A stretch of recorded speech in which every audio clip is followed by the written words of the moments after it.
अवधूत चिंतन श्री गुरुदेव दत्त. श्री स्वामी समर्थ सर्वांना. श्री स्वामी समर्थ. स्वामी स्वामी जप करता, स्वामी भेटे भोळ्या भक्ता.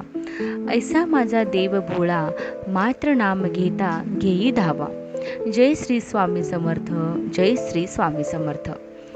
तर श्री स्वामी समर्थ नामस्मरणाचे काय महत्त्व आहे आणि सतत स्वामींचे नामस्मरण केल्याने काय होते हे आजच्या व्हिडिओमध्ये आपण बघणार आहोत.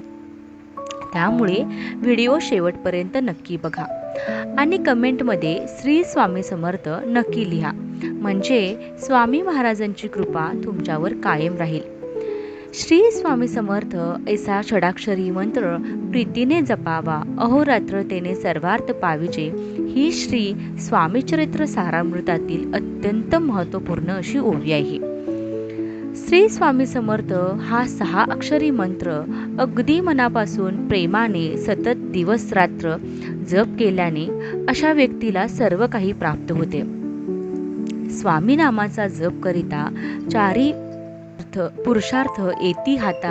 याचा अर्थ काय तर स्वामी नामाचा जप केल्याने चारही पुरुषार्थ म्हणजे धर्म, अर्थ, काम आणि मोक्ष यांची प्राप्ती होऊन जन्म मृत्यूची पुनरावृत्ती होत नाही. जन्म मृत्यूच्या फेऱ्यातून माणसाची सुटका होते. तर मित्रांनो, कोणालाही जन्म मृत्यूच्या फेऱ्यामध्ये अडकून राहायचे नाही. सर्वांनाच मोक्ष प्राप्ती हवी आहे. त्यामुळे सतत नामस्मरण करत राहावे. स्वामी आणि बाळाप्पा यांच्यामध्ये एकदा संवाद होतो. स्वामी म्हणतात, बाळ्या, अरे आमचे भक्त असले तरी मनुष्याला स्वकर्माने प्राप्त झालेले प्रारब्ध त्यांना भोगावेच लागते. बाळाप्पा महाराज विचारतात की यावर उपाय काय? तर स्वामी म्हणतात की पापाचे एकदा विपरीत प्रारब्धामध्ये बदल झाल्यावर त्या प्रारब्धाला भोगल्याशिवाय पर्याय नाही. सद्गुरू त्या भोगाला मागे पुढे करू शकतात, पण प्रारब्ध हे भोगावेच लागते. अरे म्हणूनच आम्ही नामस्मरणाला एवढे महत्त्व देतो. स्वामींनी स्वतः नामस्मरण करावे असा उपदेश दिलेला आहे. म्हणून आपल्या गुरूंच्या आज्ञेनुसार आपण नामजप करत राहिले पाहिजे. स्वामी स्वतः सुद्धा भगवान शंकराचे सतत ध्यान करत असत. नामस्मरण ही सगळ्यात सोपी आणि प्रभावी उपासना आहे. नामस्मरण करताना मोठी पूजा मांडणीच हवी, माळच हवी, हेच हवे, तेच हवे असे काही नाही. नामस्मरण करताना तुम्ही किती एकाग्र चिंताने नामस्मरण करता, किती मनापासून नामस्मरण करता हे खूप महत्त्वाचे आहे. नाहीतर नामस्मरण करताना, सेवा करताना जर आपले लक्ष दुसरीकडेच असेल तर अशा सेवेचा काही उपयोग होत नाही. तर नामस्मरण हे तुम्ही देवघरासमोर बसून किंवा उठता बसता, चालता बोलता, काम करताना, गाडी चालवताना हे करू शकता.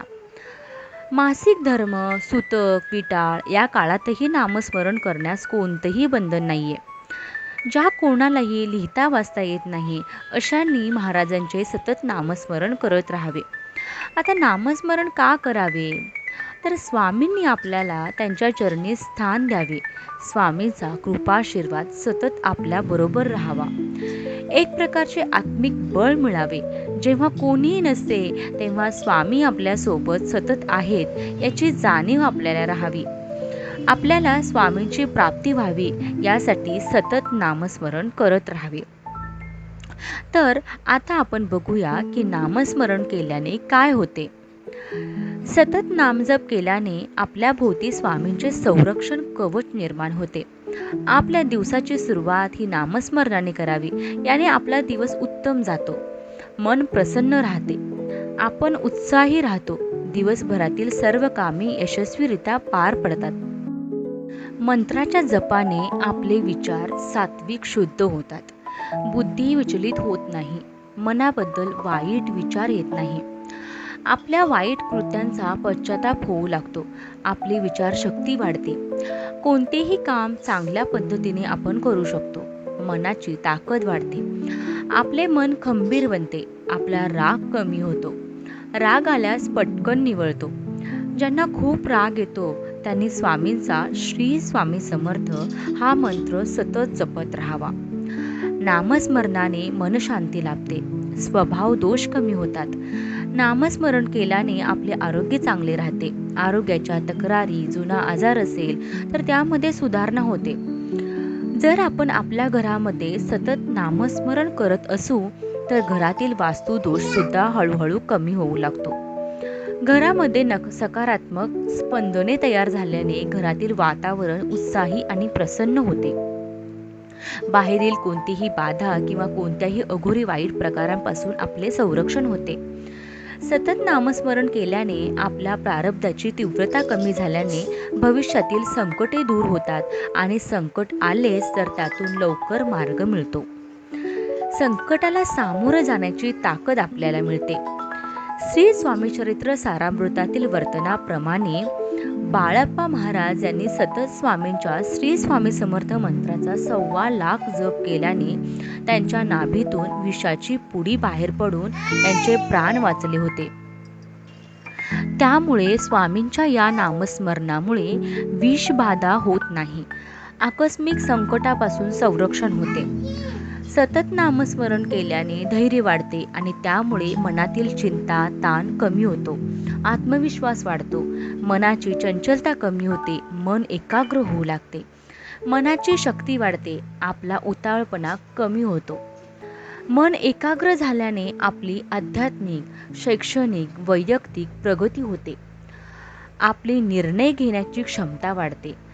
हाती घेतलेल्या कामात योग्य मार्ग दिसून येतो. यश मिळते. एखाद्या व्यक्तीकडून होणारी फसवणूक, चोरी, लबाडी यापासून आपले संरक्षण होते. लहान मुलांनाही स्वामींच्या नामजपाची सवय लावावी. 11 किंवा 21 वेळा तरी त्यांच्याकडून नामजप करून घ्यावा. मुलांना स्वामींचे नामस्मरण ऐकवावे आणि यामुळे मुलावर चांगले संस्कार घडतात. त्यांची बुद्धिमत्ता वाढते. मुलांचे आरोग्य चांगले राहते. शिक्षण चांगले होते. खोटेपणा, व्यसन, वाईट संगतीपासून आपली मुले लांब राहतात. एखाद्या व्यक्तीला व्यसन असल्यास नामस्मरणाची सेवा करावी. त्याने त्या व्यक्तीचे व्यसन सुटण्यास मदत होते. आणि ज्यांना व्यसन सोडायचे आहे त्यांनी डॉक्टरी उपचाराबरोबरच नामस्मरणाची उपासना करावी. घरातील एखादी व्यक्ती हरवली असेल तर अशा वेळेला तुम्ही नामस्मरणाची संकल्पयुक्त सेवा करू शकता. स्वामीच्या मंत्राच्या जपाने तिचा शोध लागण्यास मदत होईल. घरात सतत कटकटी, वादविवाद, भांडणे होत असल्यास नित्य नामजपाने वादविवाद संपतात आणि घरातील सदस्यांमध्ये एकी निर्माण होते. कर्ज झाले असेल तर ते संपवण्यासाठी आर्थिक मार्ग मिळतात. आपली आर्थिक परिस्थिती सुधारते. आर्थिक परिस्थितीतून सुधारण्यासाठी, कर्जातून बाहेर पडण्यासाठी कष्ट तर केलेच पाहिजेत, पण नित्य नामजपाने आपल्या कष्टाला स्वामींच्या आशीर्वादाची जोड मिळाल्याने कर्जमुक्ती लवकर होते आणि आपल्या आर्थिक समस्या मार्गी लागतात. तर नामजपाने सतत स्वामी सोबत असल्याची जाणीव होते. घरामध्ये स्वामींचा वास राहतो. स्वामींची सतत प्रचिती येत राहते. सतत नामस्मरण केल्याने अहंकारी वृत्ती, मीपणा, खोटाडेपणा, लोभीपणा, रागीट स्वभाव असे दुर्गुण कमी होऊ लागतात. नियंत्रण येते. आपण नम्र होतो. आपले स्वभाव दोष कमी होतात. आपली वृत्ती परोपकारी, दुसऱ्यांना मदत करण्याची दयाळू अशी होते. सतत नामस्मरण केल्याने वाचशुद्धी होते. बोलण्याचे काही दोष असतील तर ते कमी होतात. वाणीमध्ये एक प्रकारचा गोडवा निर्माण होतो. आपल्या बोलण्याचा समोरच्या व्यक्तीवर प्रभाव पडू लागतो. आपली वाणी प्रभावी होते. एखाद्या व्यक्तीला संतती प्राप्ती, अपत्य प्राप्तीमध्ये अडथळे येत असतील तर संकल्पयुक्त नामजपाची सेवा करावी. आपल्या संततीशी पटत नसेल किंवा मुलांशी वादविवाद होत असतील तर अशा वेळेला नामस्मरणाच्या सेवेमुळे त्या अडचणीतून मार्ग मिळतो आणि मनपरिवर्तन झाल्यामुळे घरामध्ये एकोपा वाढीस लागतो. स्वामींच्या नामजपाची संकल्पयुक्त सेवा करावी. याने आपला व्यवसाय, धंदा, शिक्षण, नोकरीमध्ये प्रगती होते. मनासारख्या चांगल्या ठिकाणी नोकरी मिळते. व्यवसायामध्ये वृद्धी होते. कोर्ट कचेरी, स्थावर मालमत्ता यासारखी कामे होत नसतील किंवा या कामामध्ये काही त्रास होत असेल तर नित्य नामजपाने मार्ग मिळतो. आपल्या मुलांचे विवाह जुळत नसेल, विवाहामध्ये अडचणी येत असतील, जुळलेले लग्न मोडत असेल, वैवाहिक जीवनामध्ये काही त्रास होत असेल, तर स्वामींच्या नामस्मरणाच्या सेवेचा नवस बोलून नामजपाची संकल्पयुक्त सेवा केल्याने हे दोष दूर होतात. घरामध्ये सतत नामस्मरण करत राहिल्याने पितृदोषातून सुद्धा ज्या समस्या उद्भवतात त्या हळूहळू दूर होऊ लागतात. रात्री झोप येत नसेल तर शांत झोपेसाठी झोपण्यापूर्वी नामस्मरण करावे. सतत नामस्मरण केल्याने आपल्या प्रारब्धाची तीव्रता कमी होऊ लागते. प्रारब्ध शुद्धी होऊ लागते. हातून चांगले कर्म होऊ लागतात. भोग भोगण्याची ताकद मिळते. जन्मांतरीचे पापे नष्ट होतात. जन्म मृत्यूच्या फेऱ्यामध्ये माणूस अडकून न राहता त्याला मोक्ष प्राप्त होतो. रोज दैनंदिन जीवनामध्ये काही चुकांमुळे अनेक दोष आपल्याला लागत असतात आणि या दोषामुळे जे पाप लागते त्यांच्यापासून नामस्मरणामुळे मुक्तता मिळते आणि जीवन सुलभ होते. स्वामींच्या सतत नामस्मरणामुळे सद्गुरूंच्या नामाची गोडी लागते. सेवा उपासना वाढू लागते. कंटाळा येत नाही. आपली आध्यात्मिक प्रगती होते. मनाला सतत नामस्मरणाची सवय लागल्याने नकळत सुद्धा आपल्याकडून नामस्मरण होत राहते. स्वामींच्या नामस्मरणामुळे गुरुफळ लागते. ग्रह कुंडली दोष असेल तर ते नष्ट होतात. तर अशा प्रकारे स्वामींच्या नामस्मरणाचे अनेक फायदे आहेत. तुमच्या आसपास असे कोणी लोक आहेत जे अशिक्षित आहेत, वेळेअभावी सेवा करण्यास जमत नसेल, जे खचून गेलेले आहेत, त्यांना तुम्ही स्वामींची ही नामस्मरणाची सेवा सांगा आणि या सेवेचे महत्त्व सांगा. त्यामुळे त्यांनाही त्यांच्या अडचणीतून बाहेर पडण्यास मार्ग मिळेल.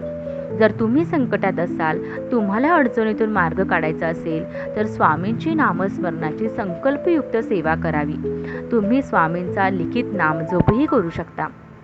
लिखित नामजप म्हणजे तर श्री स्वामी समर्थ हा मंत्र आपल्याला कागदावर लिहायचा आहे. नामस्मरणाने संकट येणारच नाही किंवा पैशांचा पाऊस पडेल असे नाही, परंतु पैशाने जे मिळणार नाही ते समाधान श्री स्वामी समर्थ या नामस्मरणाने तुम्हाला मिळेल. तेव्हा कायम श्री स्वामी समर्थ हा जप तुम्ही सुरू ठेवा आणि समाधानाचा अनुभव घ्या.